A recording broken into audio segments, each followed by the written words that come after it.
Hello guys! Welcome. So, advice naman tayo kung ano ba yung maa-advise sa'yo, ano yung gustong sabihin sa'yo ng card, okay? So, be open-minded, hindi halos lahat maka-resonate.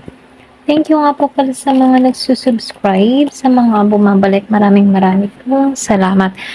Start na tayo. Pasensya na kung medyo mauga yung table ko. Give me the message. Ano yung mensahe sa'yo?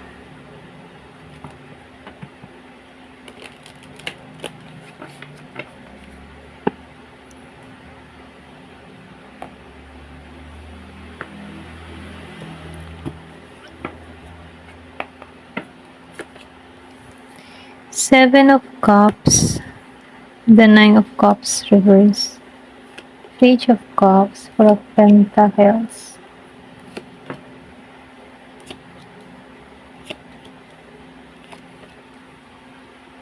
Excuse me.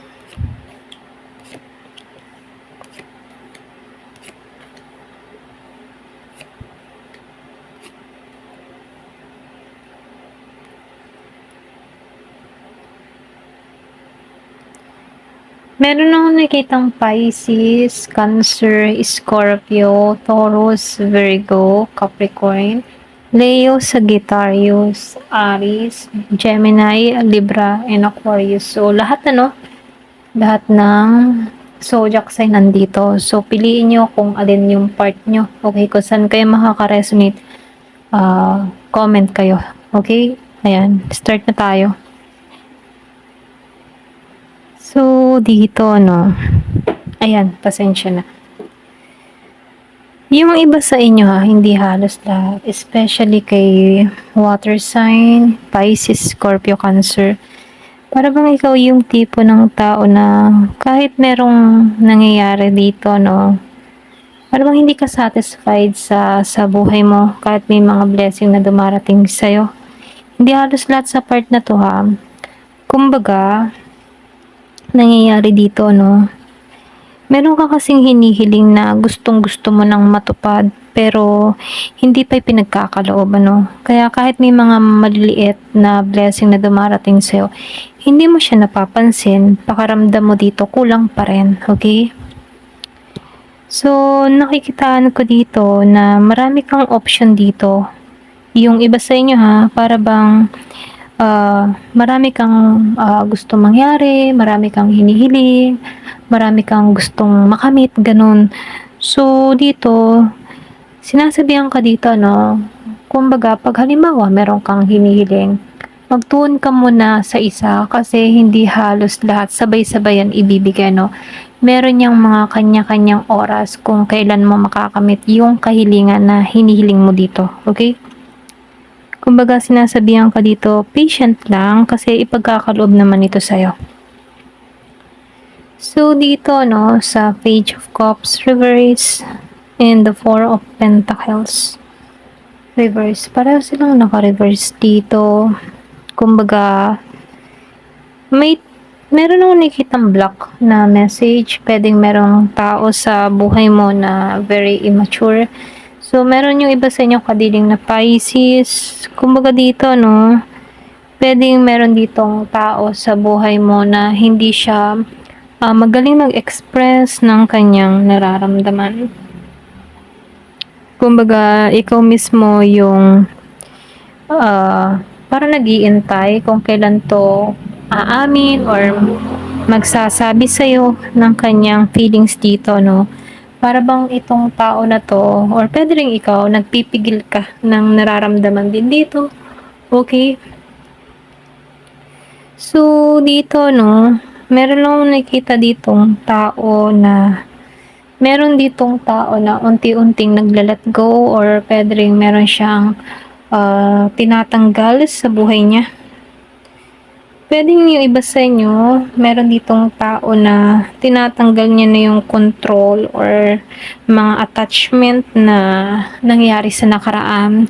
Kumbaga, past attachment, sinusubukan niyang tanggalan yun or yung mga alaala, memories na hindi nakakabuti para sa kanya, unti-unti niya na tong tinatanggalan. Or pwede rin ito yung ina-advise sa'yo kung meron ka mang hirap maka-move on ano. So meron ditong sinasabi na kailangan ng matutunan mong i-let go yung mga dapat i-let go. So dito, yung iba sa inyo 'no, meron akong nakikitang naka-focus sa mga nawala pa dito sa Five of Cups. Like yung person or puwede rin yung isang sitwasyon, memories. So, meron akong nakikita ditong tao na nalulungkot, nagsisisi, puwedeng marami 'tong mga nagawang pagkakamali na pinagsisihan niya, okey? Or puwede ring meron kang taong ganito, nagsisisi, okey? Or puwede ring ikaw meron kang pinagsisihan sa buhay mo. So, dito sa Eight of Wands reverse, medyo mabagal 'to. Puwedeng meron dito na mabagal yung progress or puwede ring meron kang iniintay na communication sa isang tao pero sobrang mabagal siya.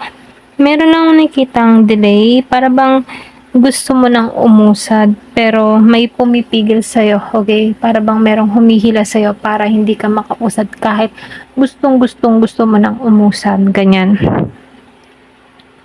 So, dito, nakikitaan ko dito na yung energy ng pagiging drain dito sa Queen of Pentacles reverse, pwedeng yung iba sa inyo, pagod ka na emotionally at maging sa financially, ano, kumbaga hindi mo nabibigyan ng care yung sarili mo. So, yung ma-advise lang sa'yo dito sa Queen of Pentacles, ano, kailangan syempre unahin mo din yung sarili mong kapakanan, ano, hindi mo kailangan ibuhos lahat sa iba. So dito no, bago ka mag-care sa iba, unahin mo muna din i-care yung sarili mo kasi baka mamaya ikaw ay abot ng abot na lamang nawawalan ka na pala. Para yung alam mo yun, sa isang dalawang baso ng tubig, ikaw yung bumubuhos dun sa isa, hindi mo namamalayan side ka na pala, no? So, dito, no, sa King of Cups, may stable yung emotion dito. Yung iba sa inyo, kumbaga, meron akong nakikita ditong tao na stable yung kanyang nararamdaman dito sa King of Cups.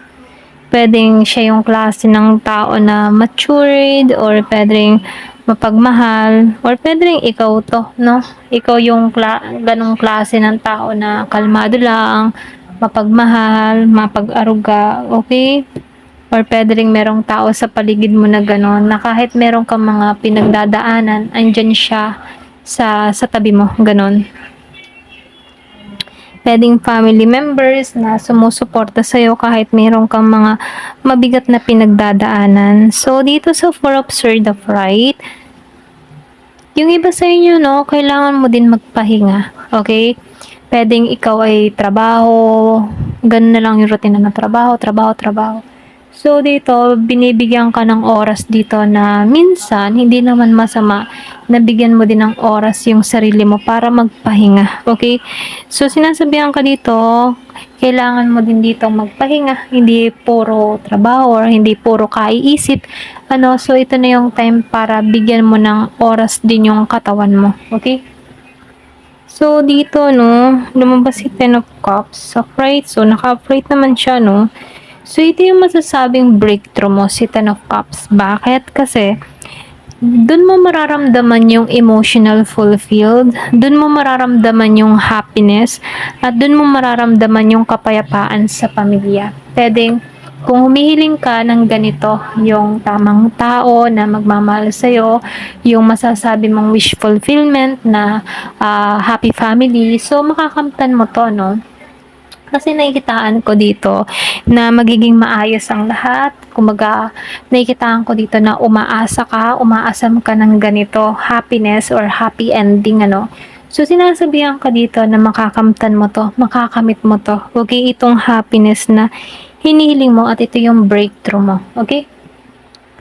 So, dito, no, yung iba sa inyo, pwedeng meron kang isang sitwasyon dito sa Justice Reverse na feeling mo hindi naging patas para sa'yo.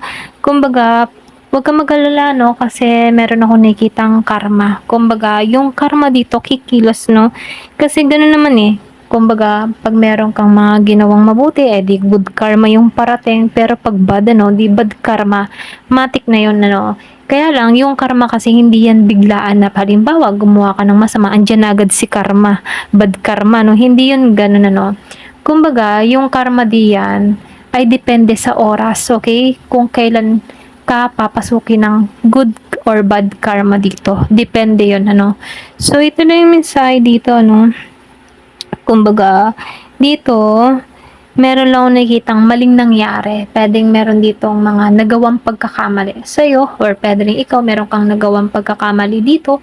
Pero ganun pa man, yung kasing ating mga ginagawa, meron yung consequences, Meron yung balik sa atin, okay? So, dito, nakikitaan ko lang din dito sa temperance reverse. Medyo imbalance to or pwedeng sabihin na nawawala ka sa alignment, So, ibig sabihin, pwedeng sobra or pwedeng kulang yung effort or yung emotion dito or pwedeng meron ditong tao sa buhay mo na kulang sa effort, kulang sa emotion, para bang ikaw na lang yung bumuhos lahat, So, naka-reverse siya, Para bang hindi mo maramdaman dito sa taong ito yung complete. Alam mo yun? Pero ganun pa man, nakikitaan ko dito sa Five of Pentacles reverse. Recovery yung paparating. Yung dito, hindi mo maramdaman na complete ka sa nangyayari sa buhay mo.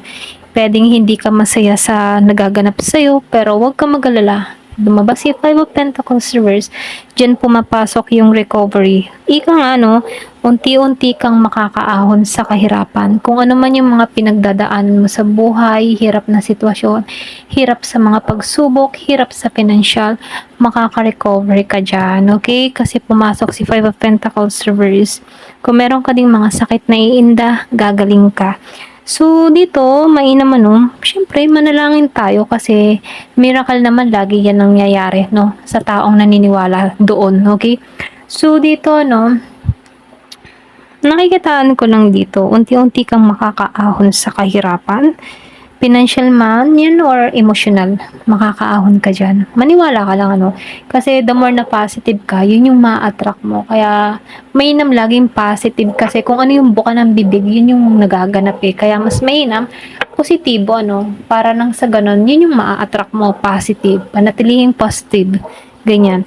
So, dito, sa Knight of Wands, upright, medyo mabilis yung action dito. Kasi meron lang akong nakikitang darating dito na energy na pwedeng bold or pwedeng passionate.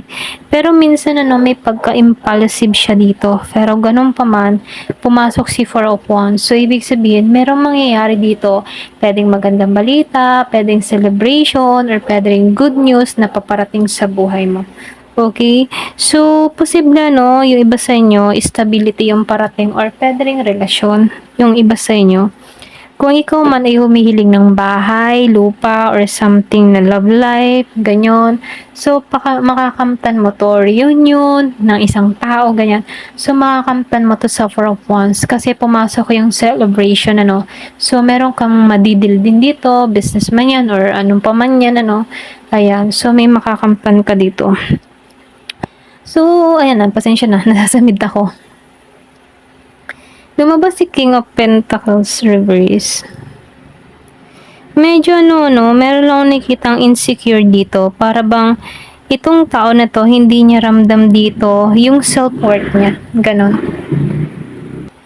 Para bang hindi niya ramdam yung self-worth niya. Para bang itong tao na to, feeling niya walang nangyayari sa kanyang maayos, maganda. So, dito, pinaka-advice lang sa'yo dito, wag kang yung bang tipo na wag mong i-down yung sarili mo kasi mismong sarili mo na yung kakampi mo dito. Kahit may mga pinagdadaanan ka sa buhay, mabibigat na suliranin, mga pagsubok na iyan, lagi mong iisipin na kaya mo yan. Yung mga pagsubok na yan, malalampasan mo yan. Kasi once nalampasan mo yung mga pagsubok na yan, dyan papasok yung pag-asenso. Okay? Kasi, diba, bago mo makamtan yung tagumpay, talagang dadaan ka sa hirap at pagsubok sa buhay. Hindi naman biglaan talaga yung biyayang parating dito. Maliban na lang kung sa mga easy money, ganyan. Malamang talaga Pero ganun pa man, mabilis yung mawala. So, kahit may mga pagsubok kang kinakaharap dito, kaya mo yan, ano. Lagi mong iisipin, kaya mo yan. So, dito, ano, nakikitaan ko dito, merong breakthrough na parating sa'yo. Pero, hindi ito basta darating ng walang adjustment, ano. So, ibig sabihin, galing ka sa mga confusion, sa mga pain, or sa mga delay, ano. Pero, ganun pa man, papunta ka sa healing or papunta ka sa emotional stability at happiness at financial stability. Okay? So, dito, ano, meron lang akong nakikitang konting warning, kailangan mong ayusin na matutunan i-balance yung sarili mo, yung self-worth mo, at yung mindset mo. Okay? Kasi kahit dumadating itong si Ten of Cups dito, no? Kumbaga, kahit dumating itong si Ten of Cups dito, baka hindi mo siya ma-enjoy fully kung dala-dala mo pa rin yung pag-aalinlangan sa sarili mo or pag-aalinlangan sa mga pagod, ganyan. So, yung pinaka mensahe lang para sa'yo, no, yung breakthrough mo kasi, hindi siya instant, ano, pero malapit na siya habang inaayos mo yung sarili mo. Pwedeng andito ka sa moment na pag-aayos, yung mga nalalaman mo na kailangan kong pahalagahan yung sarili ko, kailangan kong mahalin yung sarili ko, kailangan kong baguhin yung mindset ko. So, pag dun pumasok na, andun ka na sa stage na may breakthrough na parating na sa'yo kasi nagbabago na yung mindset mo. Alam mo na kung ano yung dapat ayusin para sa sarili mo. At dyan biglang papasok yung swerte sa buhay mo.